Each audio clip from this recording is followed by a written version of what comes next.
So, like, if you could tell Trump anything, what would it be? Buy us. Buy Greenland? Buy Greenland. Why do you want Trump to buy Greenland? Because we don't want to be colonized by Danish government anymore.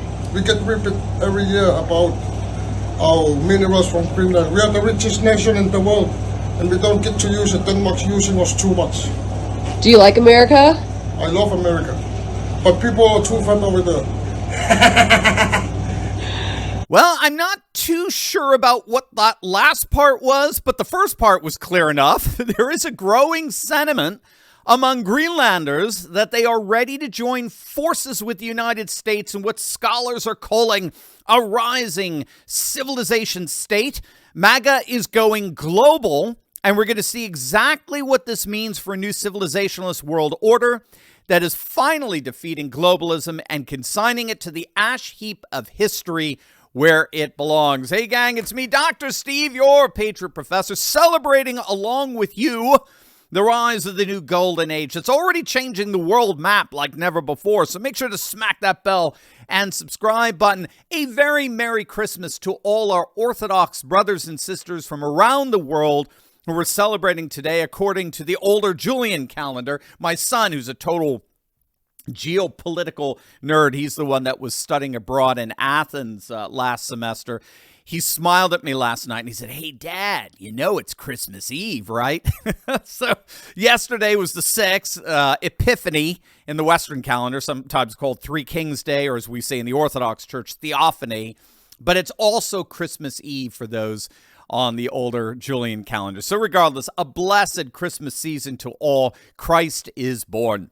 And it does appear that President-elect Trump is intent on giving all of us a very large Christmas gift to our north. But before we dive in, we all know that in moments of emergency, you don't have time to hesitate, whether you're deep in the wild hunting or living off the grid. You need to be prepared for anything life throws your way. The wellness company's Field Emergency Kit offers the most robust personal urgent care, giving you the edge when seconds count. Packed in an IP67 military-grade waterproof and dustproof case, this kit isn't just built tough, it's built to save lives. Inside, you'll find life-saving antibiotics, antivirals, antiparasitic, non-addictive pain relief, and even a generic EpiPen for critical allergic reactions. With over 60 conditions covered, this kit stands ready when medical help is miles away or simply not an option. Each kit includes an 85-page medical guide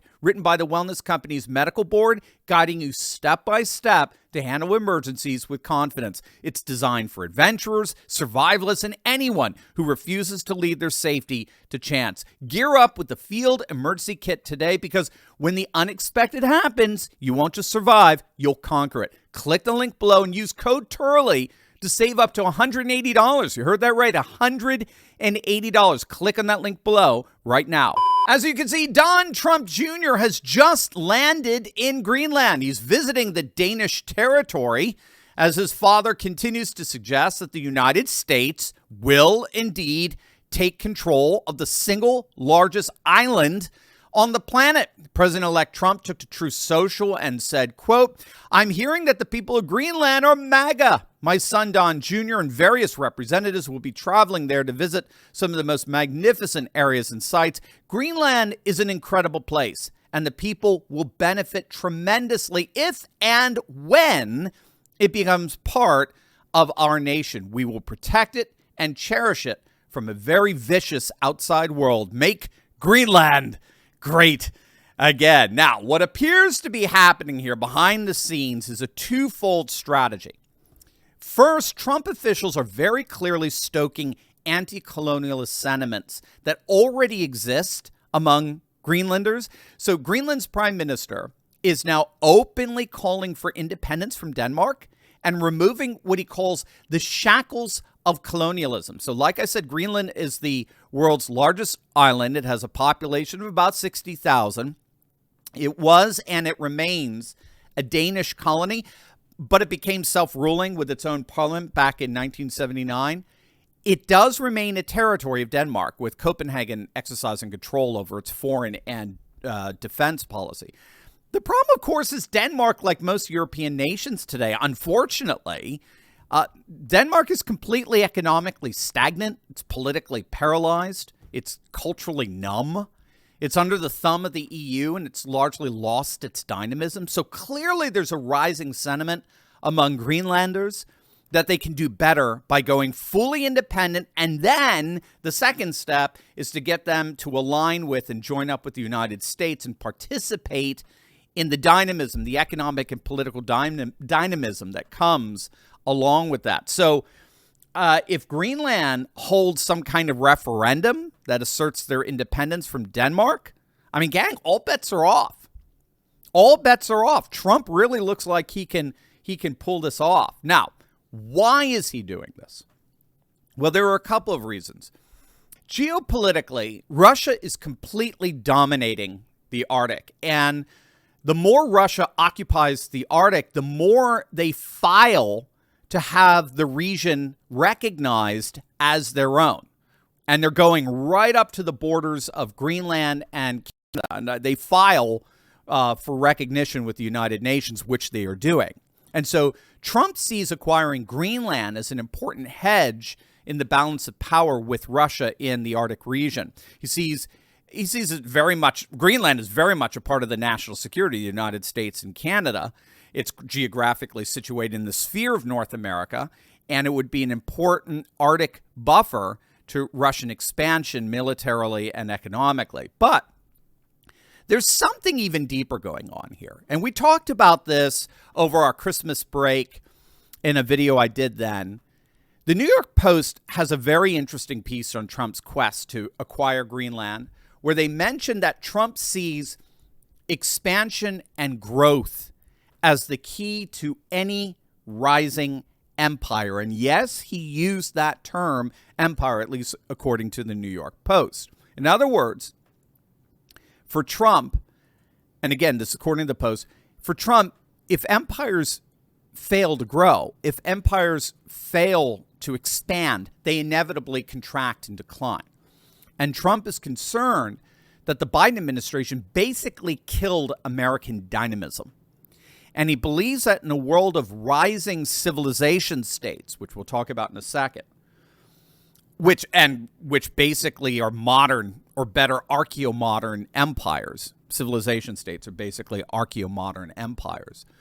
The United States has to establish itself in just such a world as a dynamic and vibrant member among these rising civilization states. So what's going on with all of that? Well, this is all huge in terms of understanding the rising world order that's replacing globalism as we speak. The key concept behind the rise of civilization states is this broader phenomenon known as reterritorialization. And that's the key dynamic that's remaking the geopolitical map, as it were. The gist of it is basically globalist structures like the EU, the IMF, the World Bank, the WTO, what makes them unique is they collectivize and centralize political power in the hands of a managerial elite, in the hands of very, very few. But as those globalist structures begin to break up, as they're doing right now, as those globalist structures begin to shatter, that political power gets redispersed among the various populations around the globe. So more and more populations are reasserting their political sovereignty as globalist structures begin to wane. And this is the gist of reterritorialization. As transnational globalist institutions lose their power, nationalist, localized institutions rise up to fill the vacuum. Now, the key here is that not all populations are re-traditionalizing in the same way. In an increasingly post-globalist world, I'm sorry, did I say re-traditional? I meant re-territorializing. That's another term that's for another video. In a increasingly globalist world, re-territorialization is being worked out in at least three ways. It's being worked out through what we might call neo-nationalist sentiments. it's being worked out through neo-tribalist sentiments, and it's being worked out through neo-civilizationalist sentiments. So neo-nationalism, some call it civic nationalism, involves a renewed sense of national sovereignty, a restoring of the nation state over and against the anti-nationalist forces of liberal globalism. So this is what animated the Brexit referendum back in the summer of 2016, with the UK emancipating itself from the bullies in Brussels and the EU. This is what originally animated the MAGA movement here in the United States around the same time. Think of the incredibly successful government of Viktor Orban in Hungary. I mean, we could go on and on. The rise of nationalist leaders like Geert Wilders and the Dutch Freedom Party, Giorgia Meloni, the Brothers of Italy. She was just, of course, in Mar-a-Lago. Marine Le Pen of National Rally in France. The Austrian Freedom Party. It looks like they're about to come to power in Austria. The AfD, the Alternative for Deutschland in Germany.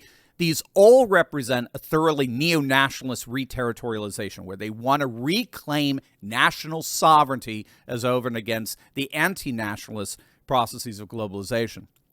But there's a second dynamic to reterritorialization. That's what scholars call neo-tribalism.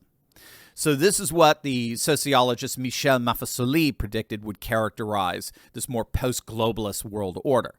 This is where we're seeing more and more secessionist tendencies emerge, where populations want to break away from the nation state and form their own independent republics organized around a common region, religion, race, or ethnicity.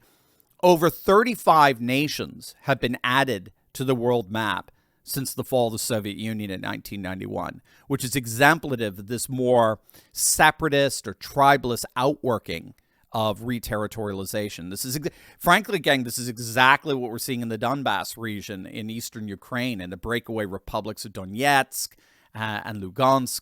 We're seeing it in Transnistria, in Moldova, the Czech Republic, of course, separated from Slovakia, Burundi, Rwanda, the northern and southern Sudans. So you have neo-nationalism, you have this kind of neo-separatism or neo-tribalism.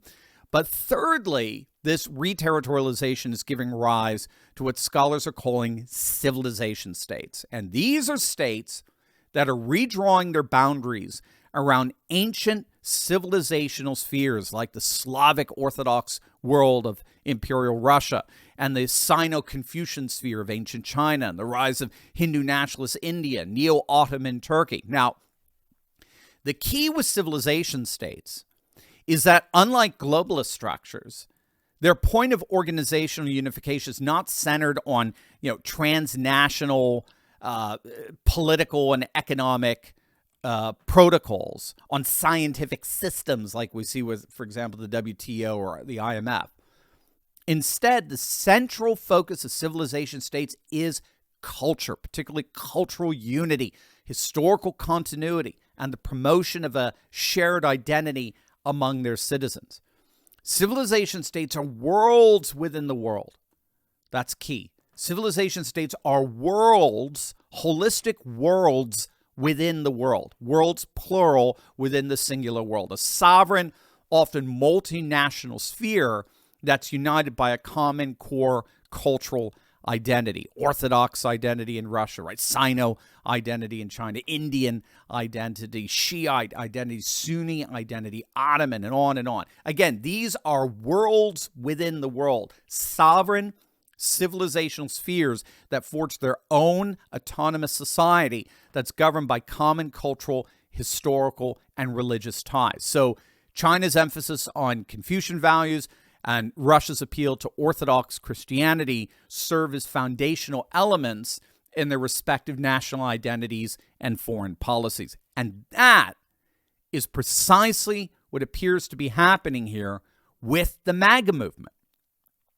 Trump's determination to expand American territories to the north into Greenland signals precisely this kind of civilizational dynamic. Even his talk of Canada as the 51st state is radically civilizational in terms of how he appeals to our common language and our shared cultural and historical lineage. The priority, again, which is key to get, is cultural and civilizational cohesion. And what's so cool here is that we're even seeing combinations of these three dynamics. So take Transnistria, for example. It's a separatist breakaway republic from Moldova. Transnistria actually wants to join up with the rising civilization state of the Russian Federation. Right? So you've got this breakaway separatist manifestation, reterritorialization, that wants to link itself up with the biggest, most titanic, colossal manifestation in terms of a civilization state. And it looks like we're seeing comparable sentiments rising up among Greenlanders as well. They first want to assert their independence and break away from the last vestiges of Danish colonialism. And then they want to align themselves with this rising North American civilizational sphere, something akin to what Transnistria wants to do with Russia. It's absolutely fascinating stuff. So, of course, we'll be keeping very close tabs on what happens here. But we may indeed all be witnessing the transformation of MAGA into a full-blown civilization state.